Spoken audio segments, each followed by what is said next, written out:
और यमन की राजधानी सना से करीब 2000 किलोमीटर दूर इजराइल के एलर्ट शहर पर मिसाइलें दागने लगे। यही नहीं, जैसे ही हूथी लड़ाकों ने इजराइल का जहाज हाईजैक करने का दावा किया, हमास का बयान आ गया जिसमें उसने कहा कि हूथी लड़ाकों का ये कदम तारीफ के काबिल है। जिसका मतलब ये हुआ कि ट्रिपल एच कहे जाने वाले हिजबुल्लाह, हूथी और हमास के लड़ाके एक दूसरे का साथ दे रहे हैं। और इन तीनों कट्टरपंथी संगठनों की आड़ में ईरान अपना काम कर रहा है, क्योंकि हिजबुल्लाह को ईरान ने बनाया था। गाजा जंग में ईरान ने हमास का साथ दिया और हूथी लड़ाकों के सिर पर भी ईरान का हाथ है। और इसीलिए कहा जाता है कि ट्रिपल एच जो करते हैं वो ईरान के इशारे पर करते हैं। जैसे ही हूथी लड़ाकों ने लाल सागर में इजराइल से भिड़ने का ऐलान किया, इजराइल ने ईरान पर निशाना साधना शुरू कर दिया, क्योंकि उसे पता है कि हूथी लड़ाकों को हथियार और तकनीक दोनों ईरान से ही मिलती है। और इसीलिए इजराइल ने लाल सागर में जहाज के अपहरण का कनेक्शन सीधा ईरान से जोड़ दिया। यही नहीं, उसने इसे ईरान की आतंकी हरकत बोल दिया। मतलब ये कि इजराइल ने हूथी लड़ाकों को नहीं, बल्कि उनकी आड़ में जंग लड़ रहे ईरान को टारगेट किया, क्योंकि लाल सागर में इजराइल के जहाजों पर संकट मंडराने से सबसे ज्यादा फायदा ईरान को ही हो सकता है। क्योंकि अगर हूथी लड़ाकों का सामना इजराइल से हुआ तो उनसे लड़ने अमेरिका भी आएगा, और हूथी लड़ाके इजराइल के साथ साथ अमेरिका को भी नुकसान पहुंचा सकते हैं। और इसीलिए अमेरिका भी सावधान हो गया। उसने ईरान को मुंहतोड़ जवाब देने की तैयारी भी कर डाली, क्योंकि पश्चिमी मीडिया ने दावा किया कि अमेरिका ने अपने खतरनाक जंगी जहाज को ईरान के पास तैनात कर दिया। उसके खतरनाक बॉमर भी ईरान के आसपास मंडराने लगे, जिसका सीधा मतलब यह हुआ कि अमेरिका की नजर ट्रिपल एच पर भी है और उसके पीछे से पश्चिम एशिया में खेल खेलने वाले ईरान पर भी।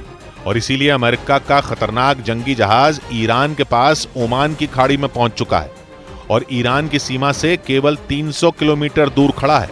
ये दावा पश्चिमी मीडिया ने किया और जानकारी दी कि ओमान की खाड़ी में तैनात अमेरिका के जंगी जहाज पर कई लड़ाकू विमान और मिसाइलें तैनात हैं, जो ईरान के पूर्वी और मध्य हिस्से को तबाह कर सकती हैं। जिसका मतलब ये हुआ कि ईरान को सबक सिखाने के लिए अमेरिका ने भी तैयारी कर ली है, क्योंकि केवल उसका जंगी जहाज ही नहीं, बल्कि अमेरिका का B-1 बॉमर भी तुर्की के पास लाल सागर में तैनात कर दिया गया। इसके अलावा लाल सागर और ओमान की खाड़ी में भी अमेरिका के जंगी जहाज पहुंच गए। ईरान की सीमा तुर्की से लगती है और फारस की खाड़ी और ओमान की खाड़ी तो ईरान की 1770 किलोमीटर लंबी दक्षिणी सीमा बनाती हैं, जहां अमेरिका ने ईरान को घेरने के लिए चक्रव्यूह रच डाला। ईरान गाजा जंग की आड़ में ट्रिपल एच को हथियार की तरह इस्तेमाल कर रहा है। पहले उसने लेबनान के रास्ते इजराइल पर हमले की जमीन तैयार की और अब यमन के रास्ते दक्षिणी इजराइल को निशाना बना रहा है, जिसके लिए लाल सागर में माहौल गर्माता दिखाई देता है। क्योंकि यमन के कट्टरपंथी शिया हूथी लड़ाकों ने लाल सागर में जहाजों को अगवा करने का प्लान बनाया। फिलहाल तो हूथी लड़ाके इजराइल को निशाना बना रहे हैं, लेकिन जैसे संकेत हैं उनसे लगा कि हूथी लड़ाके इजराइल के दोस्त अमेरिका पर भी हमला करेंगे और लाल सागर से गुजरने वाले अमेरिका के जहाजों को भी निशाना बना सकते हैं। जिसके बाद इजराइल ने बिना घुमाए फिराए बोल दिया कि ईरान समंदर में इजराइल और अमेरिका को चुनौती दे रहा है और आतंकी हरकतें कर रहा है। यानी इजराइल और अमेरिका को पता है कि हूथी लड़ाके खुद कुछ नहीं कर रहे, बल्कि ईरान उनसे ये करवा रहा है, क्योंकि वो समंदर, जमीन और आसमान में इजराइल और अमेरिका के खिलाफ हमास, हिजबुल्लाह और हूथी लड़ाकों को आगे खड़ा कर रहा है और उनकी आड़ में पूरे पश्चिम एशिया को जंग में झोंकने की साजिश रच रहा है। हिजबुल्लाह ने सिर्फ हमले ही नहीं किए, बल्कि एक वीडियो जारी कर इजराइल को बड़ी धमकी भी दे दी। हिजबुल्लाह ने इस वीडियो के जरिए यह बताने की कोशिश की कि उसके लड़ाके सीमा पार करके भी इजराइल की जमीन पर हमले बोलने के लिए तैयार हैं। यानी वो इजराइल की सीमा में घुसकर कभी भी उसके साथ सीधी जंग छेड़ सकते हैं। हिजबुल्लाह और इजराइल के बीच सीमा पर 7 अक्टूबर के बाद से ही लड़ाई छिड़ी हुई, लेकिन अब तक दोनों एक दूसरे पर ड्रोन, रॉकेट और मिसाइलों से ही हमले बोल रहे हैं। ऐसा पहली बार हुआ जब हिजबुल्लाह ने वीडियो जारी करके इजराइल को चेतावनी दी कि वो आ रहे हैं। और इसी वजह से ये माना जा रहा है कि हिजबुल्लाह के लड़ाके इजराइल की सीमा पार जाने के लिए बिल्कुल तैयार बैठे हैं। यानी जो लड़ाके सीमा पार से इजराइल की सेना को चुनौती दे रहे थे, वो सीधे इजराइल में घुसकर वहां कत्लेआम मचा सकते हैं। इसका मतलब ये कि इजराइल पर एक बार फिर 7 अक्टूबर जैसे हमले का खतरा मंडरा रहा है, लेकिन इस बार उसका दुश्मन हमास से कहीं ज्यादा खतरनाक और ताकतवर है। हिजबुल्लाह ने वीडियो जारी कर यह बता दिया कि इजराइल के लिए वो हमास से कहीं बड़ा खतरा है। हिजबुल्लाह के जोरदार हमले की जानकारी खुद इजराइल की सेना की तरफ से दी गई। सेना ने यह जानकारी दी कि 1 घंटे के अंदर ही हिजबुल्लाह ने उसके कई इलाकों पर 3 ड्रोन और 25 रॉकेट दाग दी। यानी हिजबुल्लाह ने एक साथ ऐसे ताबड़तोड़ हमले बोले कि इजराइल की फौज भी कुछ देर के लिए खौफ से भर गई।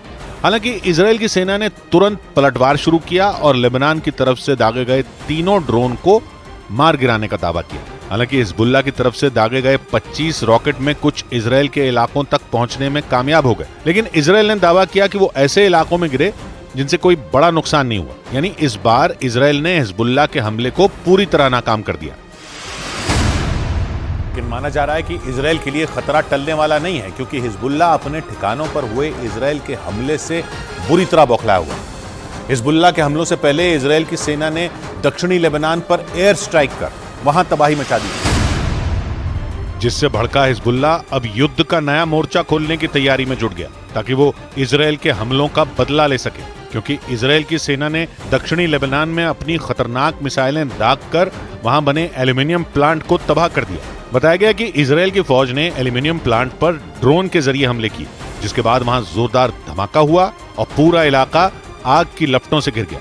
हालांकि इजराइल के इस भीषण हमले में किसी के मारे जाने का दावा नहीं किया गया, लेकिन इजराइल की इस कार्रवाई से हिजबुल्लाह उस पर भड़क गया और माना जा रहा है कि दक्षिणी लेबनान पर हुई एयर स्ट्राइक की वजह से ही हिजबुल्लाह अब इजराइल के सैन्य ठिकानों को चुन चुन कर निशाना बना रहा है, जिसमें ईरान उसकी खुलकर मदद कर रहा है। जो जंग में इजराइल के लिए बड़ी चुनौती बना हुआ, क्योंकि ईरान सीधे तौर पर नहीं, लेकिन दावा है कि उसके हथियारों के दम पर ही हमास के लड़ाके इजराइल की सेना पर हमले कर रहे हैं।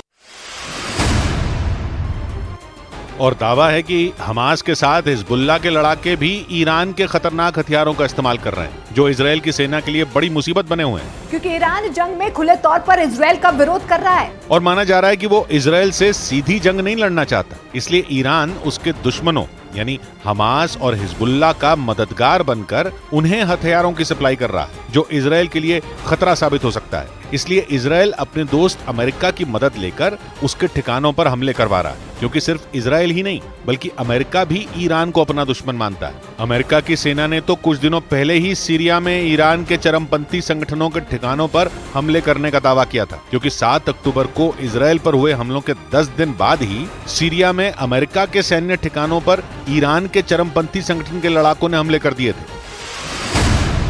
अमेरिका और इजराइल मिलकर ईरान को सबक सिखाना चाहते हैं ताकि हमास और हिजबुल्लाह जैसे खतरनाक चरमपंथी संगठनों का एक साथ सफाया हो सके,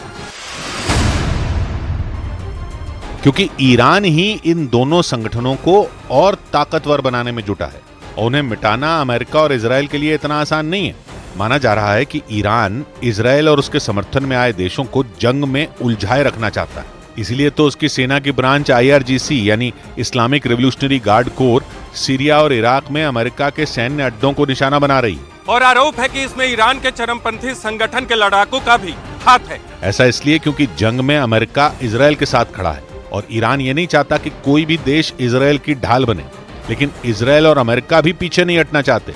अमेरिका की सेना सीरिया और इराक में ईरान के चरमपंथी संगठन के लड़ाकों के खिलाफ लगातार कार्रवाई कर रही है। कि 7 अक्टूबर को हमास के लड़ाके अल शिफा अस्पताल में ही बंधकों को लेकर आए थे और बाद में उन्हें सुरंग के जरिए दूसरी जगहों पर भेजा गया। इजराइल की सेना की तरफ से जारी किए गए उस वीडियो में हथियारों से लैस कुछ लोग एक आदमी की गर्दन पकड़कर उसे जबरदस्ती अल शिफा अस्पताल के अंदर ले जाते नजर आए।